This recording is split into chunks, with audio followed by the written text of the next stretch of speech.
कड़ाई ही पियाज गोटे काटिकी मुझे तेल पकईदेली। देखो मुझे अदा रसुण पकेली, अदा रसुण बटा पकेबे। तापर किसी समय आपको भाजीदेवा। तापर मुझे नॉनवेज पेस्ट पकईची। देखो मुझे भल भाव भाजी नेली। आउ गोटे 5 मिनट आपको आम छाड़ीदे।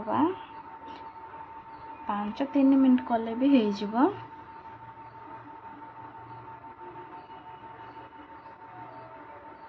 मसला भल भाव कषिदेवे।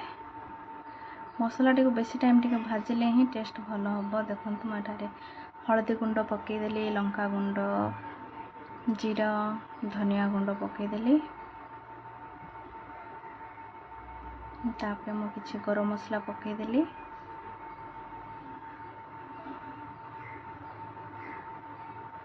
तो एठारे अल्प किछि पानीटा देदेली। मसला जमीती न पोड़ू बोलिकी मुझे पानी अल्प पकई नेली।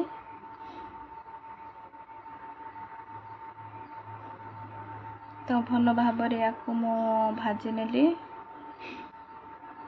देखंतु एठारे टमाटो गोटे मु 3टी टमाटो काटी, छोट छोट टमाटो थिला।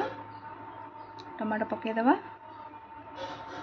तापर किछि समय आपको छाड़ीदेवा। एमती सिझिल माने सिझा देदेवा। लुण पकईदेवा। देखंतु मुझे लुण पकई नेली। तापर अल्प चीनी मु ऐड कली। जदि आपको चीनी इच्छा ना तो आप गुड़ पकई पारे। जो गुड़ भी मीठा जिनस किसी इच्छा ना तो आप किसी पकईबे ना, सर आपण रहा। तो या भल भाव घाटी देली। तापर ढांकुणी मु घोड़े देली। घोड़ेला गोटे 3 मिनट पर मु काढ़ी देखिली। देखो टमाटो टी बेली जाइए आमर। आपको भल भाव कषिदेवा। देखो तेल टी ऊपर बाहर थे भल लगे, टेस्टी लगे।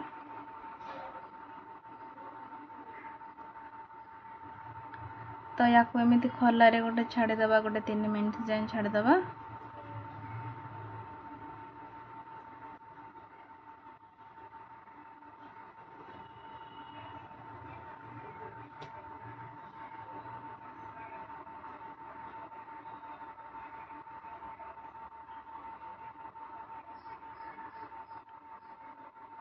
देखंतु या पर मु आउ थरे भाजी नेली, माने घांटी देली। तापर एडा हे गला पर मु इठारे अल्प पानी देली। आपन को जति कि झोल दरकार आपन से हिसाब रे पानी नेबे।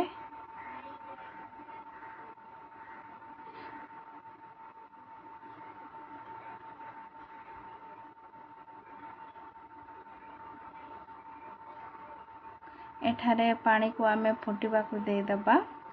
तो मु ढांकुणी टी दे देली। देखंतु पानी टी उखुली गला।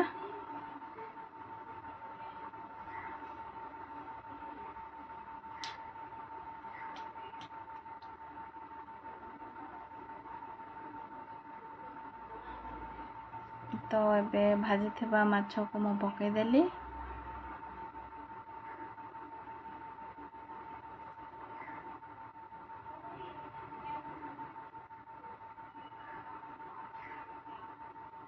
एटा मु अल्प पकेली, अल्प रखीदेली।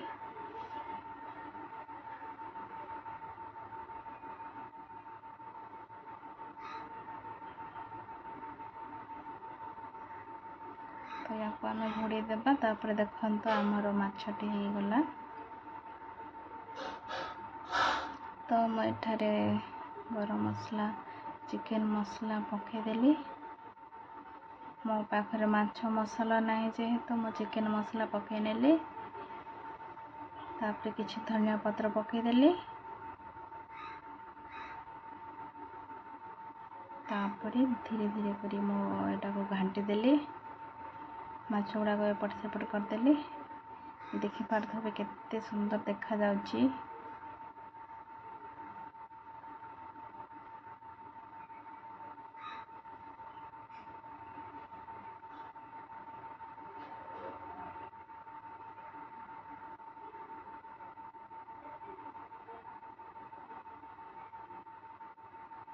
ବାସ୍ ହେଇଗଲା ଆମର ମାଛ ଝୋଳ ତରକାରୀ।